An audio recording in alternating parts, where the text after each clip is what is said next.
Ean Santos with us here at the Mendola Show, Riverside Powerlifting. Ian, how did you get involved with lifting weights? Well, firstly, me and my friends, Carson Paperno and Angel Grande, we first were the couple of people that would go down to him and Muhammad at the field house, and he talked us through it, and he would show us the form, and that's how we got better, is really the form, because you got to get that down first, and then after that, then the weights come, and then you start getting heavier and heavier, and he has his own lifting, he knows his way of doing it, so he taught us, he showed us. Almost becomes a positive addiction, right? Like, hey, man, I want to go lift a little bit more, or whatever that is. Yeah. Talk a little bit about kind of staying with it and buying in, and seeing your lifts go up.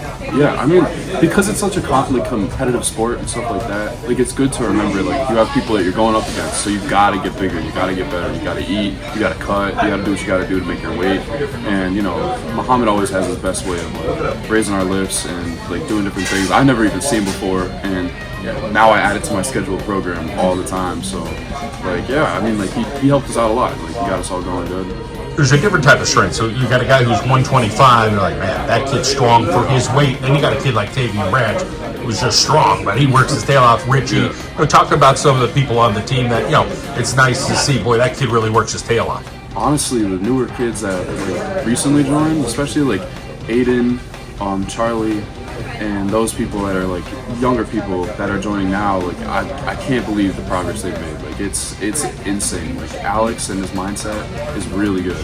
I'm very impressed with them. Tavion, of course, him joining was a big motivational aspect to our team. A lot of people joined because of him, and they all love it. I mean, it's a good thing that we all got them into it, and I'm really impressed with them. Let's talk about your family and the important role they play in your life.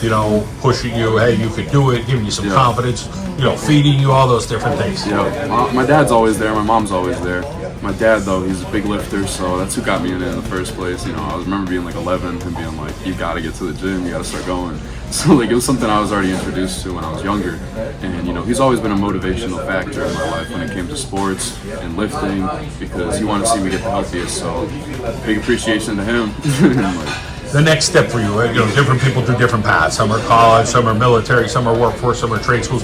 What is your path, and what was that decision-making process for you? Well, I'm better hands-on. I wasn't that good in school when it comes to remembering things and stuff. So my path is probably Johnson's College. So I'm gonna go for biomedical engineering, and it's really just my own decision. No one really influenced it. It was just kind of I kind of want to enjoy learning something new that I'm not accustomed to my whole life, and just lead with that and see where it gets me. Good for you. Going with the gut instinct. It's not forced on you. Those are always the good things.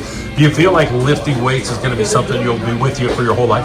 Yeah, I don't think I'm going to stop. I mean, it's a good thing to do. It's a good way to compete with yourself because it helps your mindset. When you're competing with yourself, you're reminding yourself that you got to get better at things. That comes to everything. You know what I'm saying? So when you're also going to school, it makes you think I got to get better at this, because you're competing with yourself all the time. Folks gave you some good influence. I think that you got a bright side to you coming for the years to come, motivational and inspired, no doubt about it. Good to catch up with you. Good to hear your story. All the best. All right, thank you.